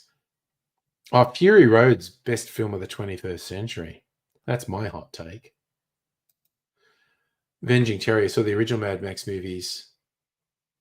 Oh, wow. The original Mad Max was such a low budget, wild movie. I've got this beautiful box set of all the movies and documentaries and makings ofs, and the black and chrome version of Fury Road, which is amazing.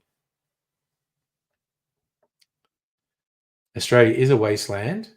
The guys on the long poles are out there. Again, you watch the docos about Fury Road. There wasn't a written script as such. There was just an extremely detailed storyboard. It was all visual. The thinking for the movie is all visual. And when they were trying to think of stunts and whatnot, someone said something about these circus guys who do this stuff on poles. And George Miller said, that sounds cool. I want to see them. And they brought them out to location and set them up. And they said, okay, we're just going to do some test shots. I want to see what you can do. And as soon as George Miller saw these guys with their poles on the back of cars and saw them just swinging all the way over and all the way back, he's just like, fuck yeah, this is going in the movie. The polecats, they're just fucking incredible. Just the visual and that one big visual tracking shot of the whole pursuing army of cars with the guys on the pole swinging. It's just like, yeah, fuck yeah. We're back to original Mad Max, calling your kids Sprog.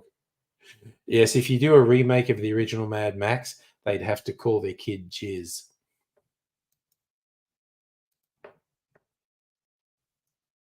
Because Sprog is very 70s Australian slang. For seamen, for those who don't know.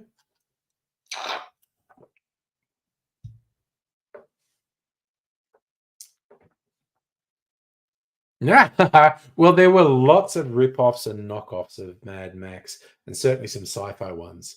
Space Hunter, Adventures in the Forbidden Zone. There is some weird issue. And also, you know what? Fucking Amazon Prime Video is a good source of very fucking weird, fucked up movies. Exploitation films, Ozploitation, really weird science fiction from the 30s to the 50s. It's the rabbit holes you can go down on Prime Video is pretty friggin' amazing, quite honestly.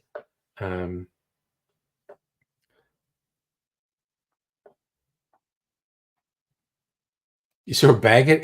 Is that a horror movie? That sounds like a horror movie, Pat. You've been scaring yourself with horror movies, or are you trying to come up with ideas for scaring people in the underworld?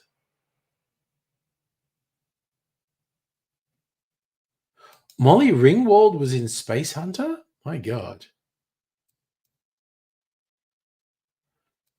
Strictly Sega.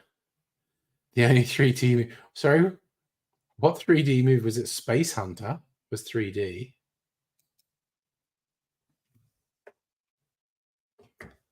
I think, God, yeah, that where they tried to revive 3D and no one was into it.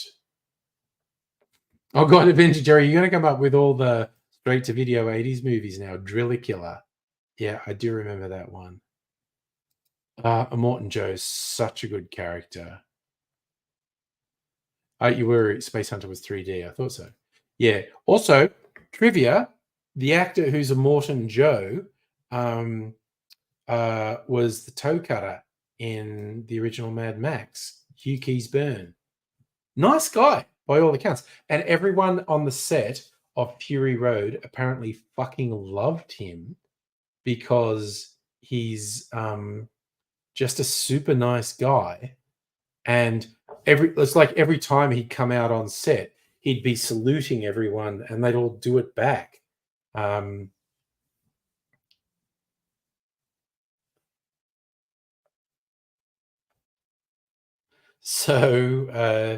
Yeah. So yeah, Hugh Keys-Byrne was the antagonist in the original Mad Max, the toe cutter, and then he was the antagonist in Fury Road, Immortan Joe, and he sadly died not long after Fury Road. But fucking hell, that's a good epitaph, Immortan fucking Joe. Quite honestly, I tend to agree with you, Mofo Sign. Assholes can't play villains. Is Red movie? What movie is Red, Pat? And also, stupid people can't play stupid people. You have to be smart to play a stupid person. Oh yes, Strictly Sega. Hugh Keys-Byrne was in Stone as well. Yes. God, that's a fucking movie. Stone. Jesus. Nah. Oh, this is always what I say. The proof that Marilyn Monroe was not an airhead is how well she plays an airhead in the 7 Year Itch. Like, she is fucking phenomenal in 7 Year Itch. That is a really good movie, and she is exceptional in it. But it's like she does an airhead bimbo so well. You just go, no, an airhead bimbo can't play an airhead bimbo like that. That was Marilyn's intelligence and acting skill coming out there. Oh, and he was still doing the PC build? Got it to boot, no DVD drive. Okay.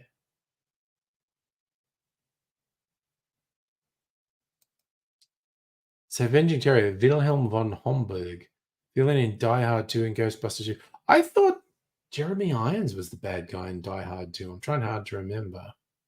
Was that the character name? Yes, 7 Year Itch. Such a good thing. What's a brunette between two blondes? A translator. Yeah.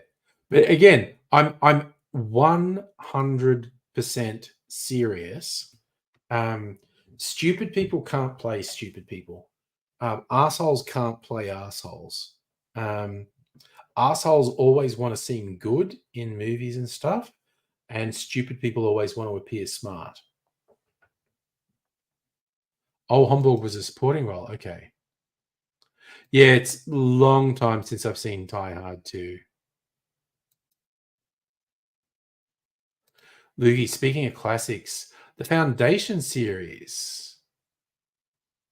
Oh, the books. Oh wow, I haven't I have not read. I did read the books way back when I was a teenage sci-fi nerd. I haven't read them for ages. Oh, Billy Wilder, great filmmaker. Fucking great filmmaker. Oh, he falls down the elevator shaft in Die Hard 2. Jeez, Avenging Jerry, you've got a way better memory of Die Hard 2 than me. I have a general memory of it. And Die Hard 3, that's the one with Samuel Jackson, I think. Was Die Hard 4 where they tried to bring in McClane's son? It's really funny when they do these things with a franchise where they want to bring in Junior and they clearly think they can carry on the franchise. It never works. It's like when they tried to have Indiana Jones Jr.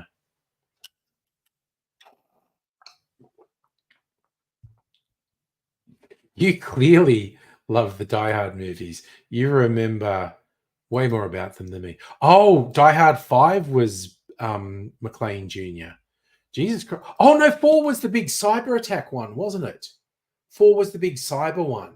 And that had Timothy Oliphant. Timothy Oliphant was the bad guy in Die Hard 4. So you're going, 4 was okay, 5 was terrible. I'm trying to remember. So it's like Die Hard 2, Jeremy Irons was Hans Gruber's brother. Die Hard 3, Sam Jackson's in it. Die Hard 4 is the cyber one, and Timothy Oliphant's the bad guy. And Die Hard 5 was McClane Jr., complete failure. Yeah, in Russia. Yeah.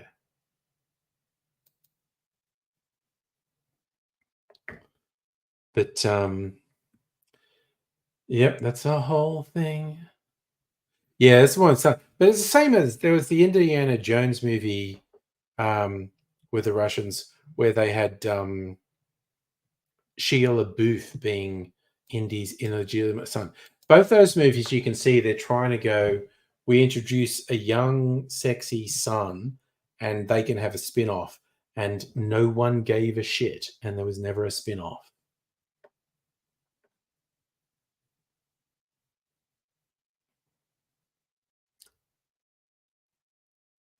Yeah, 3 with Samuel Jackson. Samuel Jackson's pretty goddamn funny. I'll watch almost anything with Samuel Jackson in it, quite honestly. Very funny guy. Pat, you gonna watch the scary movie Baghead?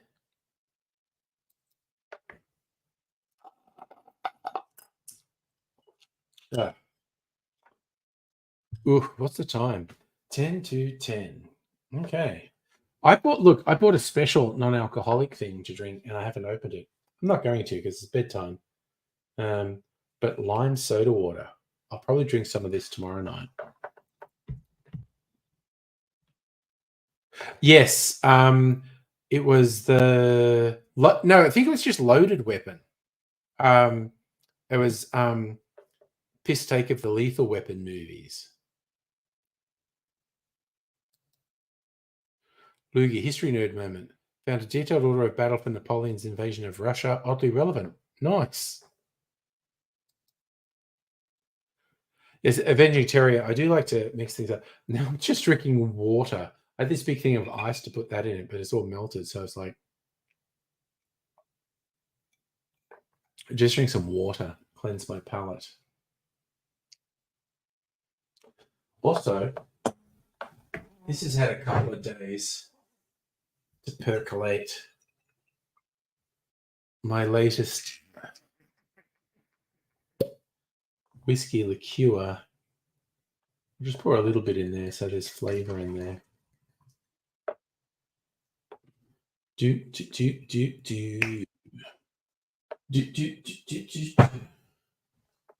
What's that? Oh, Mule. I don't think what's just randomly got stuck in my head. It's Mule Skinner Blues.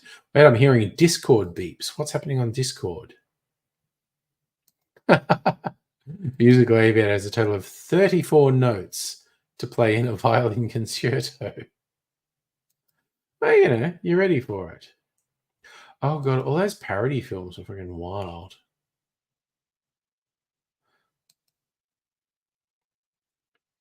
Got to be careful of the ice after what I did today. Tim Curry, but I mean that was what he did. Chewed the scenery. He fucking loved it. Ooh, you downloaded an archive of history books. Nice. Well, as I mentioned in the other stream, I am listening to university lecturers on ancient Egypt and fucking loving it, quite honestly. What am I up to? There's 48 half-hour lectures. I'm halfway through lecture 13, The Middle Kingdom, Dynasty 12. So, God, I'm only a quarter of the way through it. But man, I'm going to be a fucking expert on ancient Egypt by the time I finish. Oh God, I remember that Tim Curry going up to the fisheye thing in the door. Wilderness Girls. Was James Doohan in the movie? I don't know. Maybe. You remember Whoopi Goldberg and John Lovitz being in it? Okay, I'm gonna say the weirdest random thing I do that when I do it, no one else understands it. So if you're ever around me and I do it, here's the explanation. So there is an estate agent in Melbourne where it's named after two partners. One surname is Gellis, Gellis, or Jellis. Another one with the surname Craig. So it's Gellis Craig. Now, I remember seeing this interview with Jon Stewart and might have been Conan O'Brien, and they're just laughing about other comedians. And they were just basically saying what a madman Jon Lovitz is. And he's like, is that some really upmarket Hollywood party, and Jon Lovitz shows up and he's got an escort on each arm, stunning women on each arm that he's clearly paid to have there. And Jon Stewart says Lovitz comes up to him with these women on each arm and just goes, jealous? And so when I saw this real estate agent called Gellis Craig, it sounds like you're telling someone called Craig that he's jealous. And I just get this Jon Lovitz voice in my head. So whenever I pass an office for Gellis Craig, I want to push the door open and stick my head in and go, jealous Craig, and then go with no explanation. And no one will understand it, and it won't make sense, and it's not funny to anyone except me. Also, Avenging Terry, you're looking up a pharaoh who got deleted, and it was King Sennacherib, deleted from history 36-year-old ago. Well, the history is a bit spacey. You heard that on the Dana Carvey David Spade course. Yeah, well, apparently it's a fucking thing Jon Lovitz did. Well, I heard it was Jon Stewart saying it.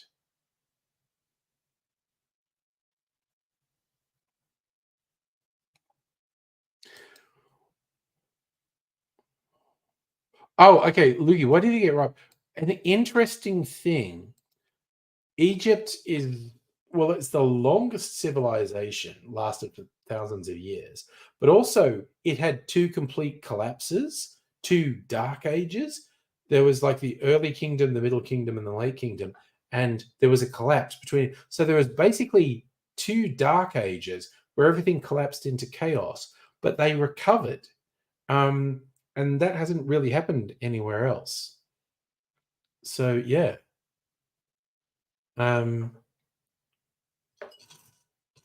That was an interesting thing I've learned. So Avenging Terry, they discovered a new tomb. He's deleted, but well, see, that's the thing. We have incomplete histories of Egypt. So there's a source. Archaeologists find remains of pre-existing unknown pharaoh. Yeah. Our records of things that many thousands of years in the past are unavoidably incomplete. Yeah, and new discoveries are just fucking waiting for us.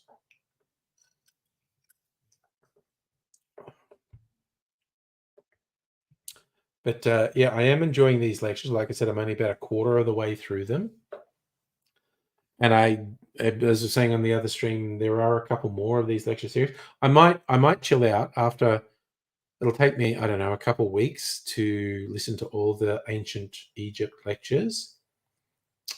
And then I might chill out with something lighter, like some fiction. But then I'll go back into some more of these lectures because they have a few of them in there. And I'm quite intrigued. Oh, Avenging Terry. I agree. It's amazing we know anything at all. But, and this is the thing from these lectures, the Egyptians were meticulous record keepers. When they kept stuff on papyrus, that decayed. But when they carved stuff into stone, that lasted. I mean, archaeology is amazing, Vegetarian. But so yeah, actually, I do recommend this. These lectures, if you have a Audible membership, they're actually free. It's like 24 hours of lectures for free from this university professor who's an Egyptologist. Fucking wild.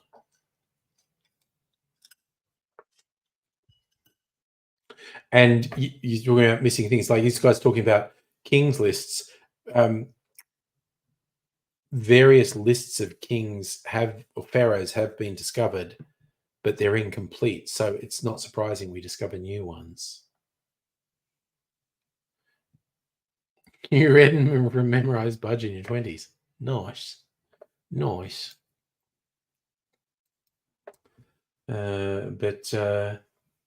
Yep, I'd been hoping for some good non-fiction just to exercise my brain a bit, and this ancient Egypt stuff is good. But I think fiction exercises your brain too, quite honestly.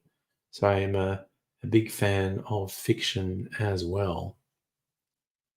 You need a refresher? Yeah.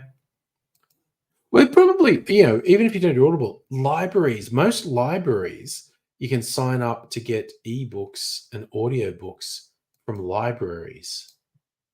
And I honestly might do that after this year's Audible expires. I might actually stop the Audible and just go to libraries, but I don't know. There's a lot of stuff on there. I quite like it. My first sign, have I heard of Purple Pinger? That sounds like a drug reference. As a skit where a real estate agent had a middle finger stuck through both left likewise. Oh dear. I guess you have a complete collection. One of the rooms, the apartment, complete for nice. Books are fucking awesome.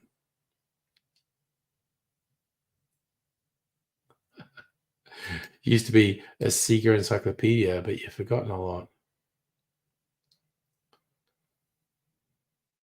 So Purple Pinger has been covering stuff about the Australian housing crisis. There you go. Never heard of them. But that's just because there's so many people creating things. It's extremely hard to keep up with the creators. But I think that might be me done. Oh, the guy got 3 cherries. I'm not saying the only reason I made the 3 dots and a dash is because the garnish called for 3 cherries. I mean, a weaker man would say I could put them back in the jar. No, they're out of the jar. There's no going back in the jar. One Aussie political channels. One less-friendly Geordies seems to be judging the criminals who were angry at him. Oh yes, I did see your previous drill about cherries. A reprise. Oh my god, these like Luxardo cherries are so fucking good. They're amazing.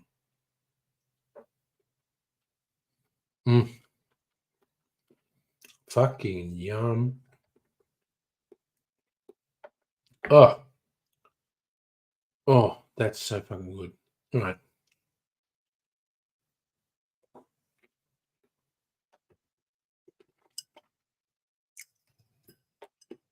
Oh no, I didn't mean that to be criticism of him. He's gotten on the wrong side of some serious fucking criminal thugs. They're the ones who firebombed his house. Oh, is he touring at the moment? Oh, he's got the De Niro's coming in then, so that's okay. I don't know, maybe he's doing stuff on Patreon or something. I don't think he's put anything on YouTube for a while. But he's still turning over the currency if he's touring and whatnot. Alrighty, so I'm going to retire for the evening. Not going to hit it too hard because I'm going to the doctor in the morning. I don't want to smell like alcohol when I go to the doctor in the morning. Oh, avenging Terry. Look, what we've been happening is very poor housing policy from successive governments. And to keep capitalism going and the economy growing, we've had lots and lots of immigration, and we've not had corresponding infrastructure to support the immigration because our governments are fucking stupid. 5 a.m. for you, Avenging Terry. 10 p.m. for me. I'm going to go nighty nights. And if you're around tomorrow, party night, long stream one. I thought I might go late tonight, but then I was like, oh no, don't want to keep going. Got to get some sleep. Seem somewhat together for the doctor's appointment in the morning. And I also had fun. Thank you for being here and taking part, Avenging Terrier. Thank you, everyone, for being here and taking part. I had fun, and I hope to see you again sometime soon. But I'm going to say